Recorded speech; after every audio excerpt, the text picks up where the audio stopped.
my loves, welcome to my YouTube channel. This is Zach Daniel and you are welcome to this channel. You're appreciated. As a subscriber, thank you so much, and if you're a new subscriber, welcome. Feel at home as well. In general, I appreciate your presence here and your support. So we're going to talk about visas, as I had talked about before, and get ready. So I said I'll be sharing, I'll not filter a thing and expect to hear the truth rather than Delulu Nation. So yeah, we'll get straight into it. We have different types of visas, and when you're applying for your visas, just know that it depends with your circumstances. Zach _ Daniel _ UK on Instagram, and here we discuss very important information. And we laugh at times. At times, crying is not our option. Just depending on your personal circumstances. Circumstances are personal, therefore, and if you're going for the visa, it just depends on, let's say, your nationality, family ties. You can apply visa according to your job offers. It just depends on personal circumstances. So we will look at each depending on your circumstance. So there's whatever will meet your criteria might be straightforward to you. Whatever might be straightforward to you might as well not be as straightforward to the other person. So that's why we'll be going, like, I'll be mentioning one by one, and I'll say like the suitability, the criteria, and we'll dive deeper into it on our other video, but we just give glimpse of each and every one. We'll start with the popular one, the skilled worker visa. With the skilled worker visa, you have to be employed by someone who's based in the UK, but not just any employer. The employer has to have like has to be like a licensed sponsor.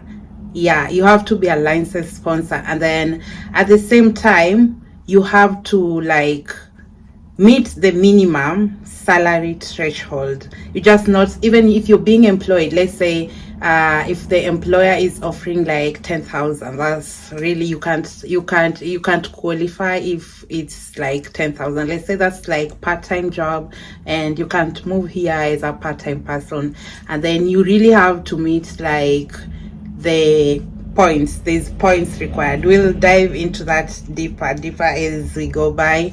And then you also have to be on the eligible list. Whatever you're applying for as a person, you have to be, that job of yours has to be on the eligible list. When you go to gov.uk, there's an eligible list, so you just can't apply like, oh, I'm this and this, so let me just apply, I'm this and this. It has to be according to the eligible list. So yeah, that's a bit straightforward, I'll say. That's straightforward, because you already know what you want, you already know what you need, and you already know what you have, and can apply from any part of the world, as long as you are not red listed, or your country is not red listed from the UK. You get it? So any other person can apply for this, for as long as you got the skills and you meet these criteria. I have the criteria just talked about or mentioned before, so you'll be good to go, my loves. Second visa that is popular is the student visa, or TIAR or TIAR. I'm a French person, so TIAR. So that is really straightforward. With this, you have to be able to prove that you can support yourself financially. So you see the difference with the other one. That one you don't have to prove like financially. With the student visa, you have to prove that you can support yourself financially. The offer you get, like that education offer or the opportunity or the admission, has to come from an institution that is licensed to make the offer for international students. With this, you can also apply from any part of the world. If you're not red listed from the UK, or if your country is not red listed from the UK, then you can just do this and you'll be good to go. Remember, the strongest thing with this, the main points are financially financially able to, or you're able to sponsor yourself financially, and at the same time you get the offer from like a licensed institution. It's so simple, just that if you're meeting those requirements, very straightforward, not so much, just the institution and finances, you know. Yeah, it's easy as ABCD. Easy peasy. Then the third one is Youth Mobility Scheme visa. This is limited to nationality, also it's limited to the age. So this will only favor people from specific countries, pardon me. Then the countries are, let's say, Australia, Canada, and I think the first world countries. So that this will be a bit limited for like third world countries, or let's say like African countries. It's a limit for them. But then age wise, when you're coming from those countries, you don't really have to have a job offer arriving here. That's the best part at it. And then it has a limiting factor with the age. You have to be between the age of 18 to 30 for you to be able to qualify for the visa. I feel like that's so simple, and it has like benefits. It's more beneficial to people from those countries. But then you also have to be, age is a limiting factor, but then it's simple. I feel like it's more advantageous or more beneficial compared to people coming from the third world country. You have to have like those requirements, but yeah, so pretty much easier for people outside Africa. Fourth one is family visa. This family visa, you have to have like a family member that's based in the UK, and the person has to be a British citizen or someone with settled status.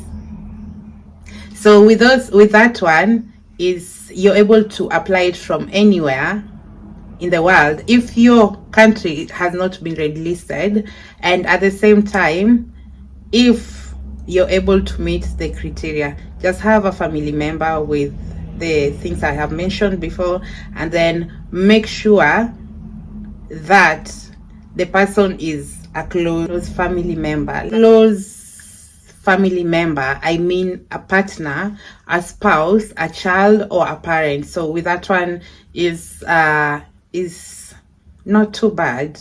So you're able to apply for a family visa with that. So I feel like I should talk more about it, but just giving like a recap of things, then in our next video we can look deeper into each one by one, so for wider and deeper understanding. That's why I said like criteria, whatever criteria you meet, then that will be good for you. So let's go on our fifth and last visa.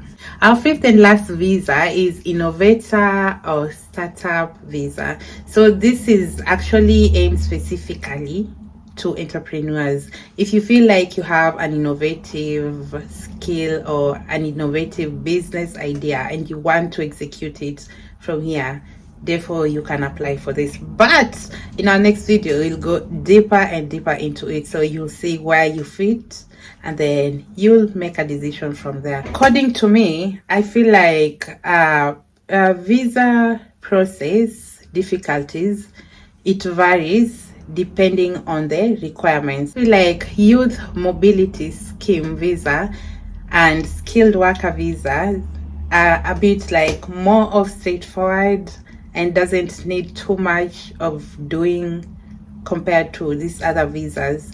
But then it also depends on your grace and luck. I feel so. So we'll dive deeper into more into details in our next videos, but here to tell the truth, here to give you the insights that you need. Whatever you're running away from, that is what we are tackling. And then that will give you a wider understanding and the choice of whatever you want to make. But at the same time, I just give you like a more understanding of things. I feel like it's also wise to let you know like the rules usually change mostly around April of every year, and at the same time when you get like new government getting in, so each and every government has its own rules. So just needs like constant updates, and I feel like here we're good to go with that. What do you think? And thank you so much for staying by. Thank you for being here. Remember to subscribe and see you on this next. Bye.